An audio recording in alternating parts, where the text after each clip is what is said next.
The reviews for Assassin's Creed Shadows are in, but the big question is, will this be enough to save Ubisoft? Well, let's touch on that. We got an update on the future of Hogwarts Legacy with multiple games and a pretty big God of War rumor.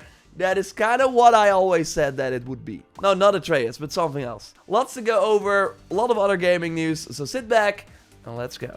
Avalanche, the developers behind Hogwarts Legacy, have announced on Twitter that they are looking for the next wave of talent to build multiple games. So I clicked around on their job website, and one thing that caught my eye was totally for the executive producer who will lead the production of a high quality online multiplayer RPG from concept to launch and beyond. With them also mentioning that this person will oversee all phases of development, including post-launch live services, with the director of product management having to optimize the game for in-game events, updates, and monetization strategies. Yes, they're gonna do it, a full-on GTA Online style Harry Potter game where we can probably take classes together, explore the school and the world beyond the walls.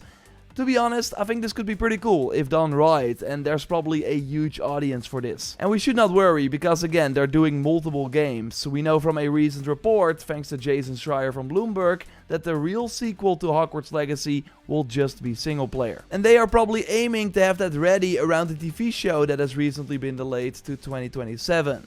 But before that, we should get the director's cut with DLC that you can buy separately if you already own the base Hogwarts Legacy game. Still wild that has not been announced or released, because if we get the game in 2 years, you would think they want to get that out ASAP. But this live service multiplayer Harry Potter title is still far off though, as the people they are looking for really have to be there from concepting, so from moment one.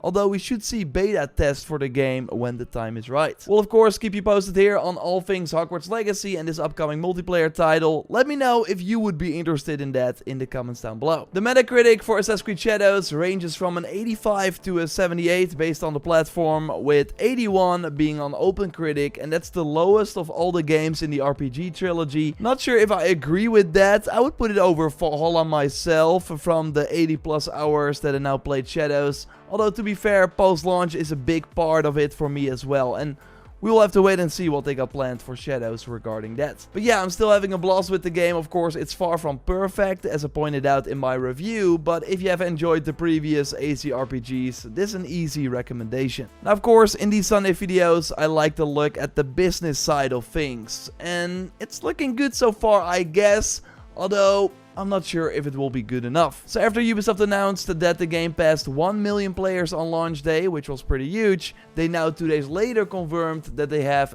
2 million players and that they surpassed the launches of AC Origins and Odyssey, so that is pretty big. Both titles ended up selling more than 10 million units, and we don't have like any concrete sales numbers for those titles, but we do know that Odyssey is now at 40 million players according to Ubisoft in their recent earnings call. So Shadows tracking at least ahead around launch is pretty good. And now of course 2 million players does not mean 2 million sold, because you now have Ubisoft Plus where you can play Shadows for $18 for 1 month, and they also bundled the game with certain PC parts, so we are totally not there yet where you can say that this game is a success. Like, the credits are 2 hours long, which might be the longest for a game ever.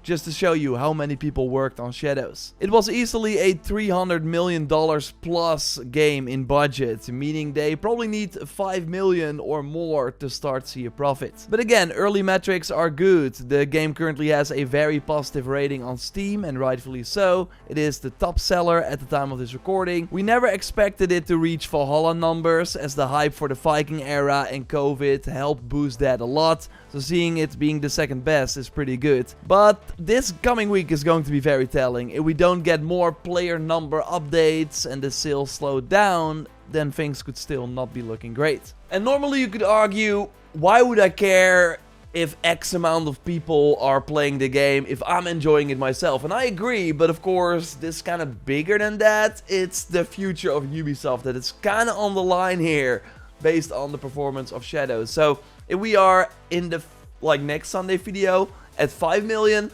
that's insane. But if we are only having like an update for 3 million, I do think things will change, and the financial year from Ubisoft will be over in March. I think April will bring some really bad news in regards to restructuring and stuff. Really hoping for the best for the developers, but we will see. We'll of course follow it here on the channel. And again, we got that God of War rumor to go over and way more. So a like would really help me out if you enjoy these videos. And subscribe, because we post one of these every Sunday. Yes, it's time for quick shots, news stories I will go over quickly. PlayStation has formed a new studio, Dark Outlaws Games, with the Call of Duty Zombies lead, Jason Blundell. Maybe you remember Deviation Games. This was also a studio that Sony worked with, but that got shut down last year.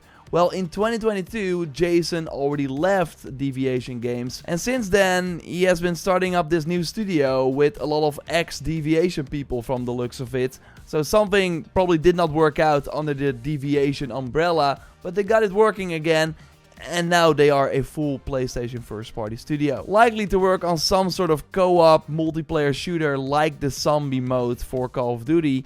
Even after Concord and the many other cancellations, Sony is of course still looking for that live service money. They got a small taste of it with Helldivers 2, but of course want more. Let's hope this bet on industry veterans in a new team works out better than what we saw with Firewalk. The Last of Us Season 2 is dropping on April 13th, I really can't wait. And on April 3rd, The Last of Us Part 2 releases on PC, with an update on PS5 coming on that same day, including brand new content for the roguelite no return mode. They will add 2 new characters, Bill and Marlene, and also 4 brand new maps inspired by levels of the main game, so that's pretty awesome. And they also added Jordan's jacket from Intergalactic to the game for Ellie as a skin that you can get on PC after logging in with a PSN account, and on PS5 we can unlock it with bonus points. Let me know if you will jump into Part 2 Remastered with the new content or are looking forward to the V show, of course, in the comments down below. Now time to look at the biggest leaks and rumors of the week, and I give stars, with 3 being I believe it and 1 being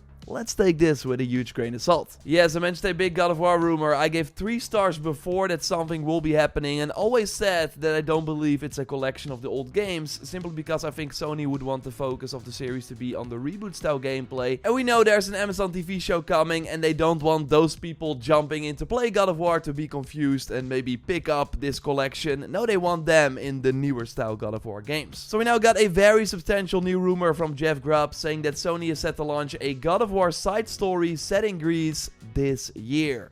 And it will likely feature a younger Kratos, as that was the rumor from Tom Henderson before. Like, these are 2 of the most credible insiders that we have, and it also makes so much sense for many reasons. 1, they can reuse a lot of the work they did on the Free Valhalla DLC, like assets and enemies. And 2, there's still a way for them to launch something God of War related on the PlayStation 5 generation before going to a new mythology, likely as a cross-gen PS6 game. I always said that Atreus would likely get this Miles Morales style game, but they likely ran the numbers and saw that, okay, people didn't like the Atreus parts in Ragnarok that much, and saw that a Kratos focused Greece game would sell much better, and they're probably right. And pretty exciting, because we have not seen a God of War solely made for the PS5 yet, so that already makes this smaller side story in Greece more exciting. But yeah, at the State of Play or hopefully PlayStation Showcase in June, get ready for a God of War announcement with a release date for later in the year.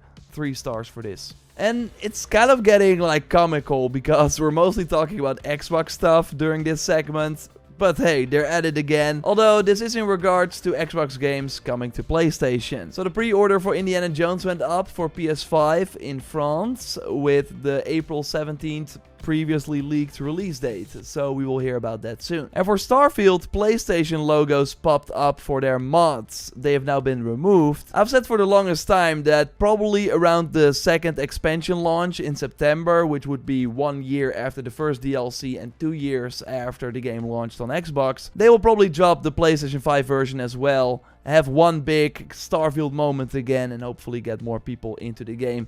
3 stars for both of these. By the end of the year, we will have more Xbox Series games on PS5 than not, I think. And we got another leak for Xbox from Microsoft themselves. Look at this image and tell me what is interesting about it. Hint, look at the different buttons next to the recently added. Yes, it says Steam. So at GDC, Microsoft once again pushed their every screen is an Xbox narrative, and how they basically want a seamless Xbox experience on every device with their own dedicated Xbox app. And The Verge now notes that this app can also in the future potentially include the games you own on different storefronts like Steam. So it's still unclear if this will happen, so 2 stars for now. But this could of course especially have a big impact on their next hardware, because the successor to the Series X will likely be a PC with the same UI and functionality. I talked about it before, but if that's like a PC in a console shell that can also play your Steam library, it could be really what Xbox needs to combat PlayStation in the hardware race. This coming week we have the launch of Atomfall. We did a video on it that I will link to at the end of this one for if you are curious, but it has pretty good review scores. They applaud the setting and player freedom, and it's on Game Pass day 1 for if you want to try it out. Sunday I will of course have another gaming news roundup like this, but before that on Monday I'll be live talking about the gaming news with you. A link to that stream in the video description. Wednesday Fragnard joins me to talk about the first week of Assassin's Creed Shadows, and I want to hear your experiences as well. Of course, I now do the weekly reset stream every Thursday on the channel as well, and we will have way more Shadows content coming your way. So subscribe to not miss anything, a like on the video would be awesome, and check out that Atomfall video by clicking on the screen. I will speak to you very soon. Goodbye.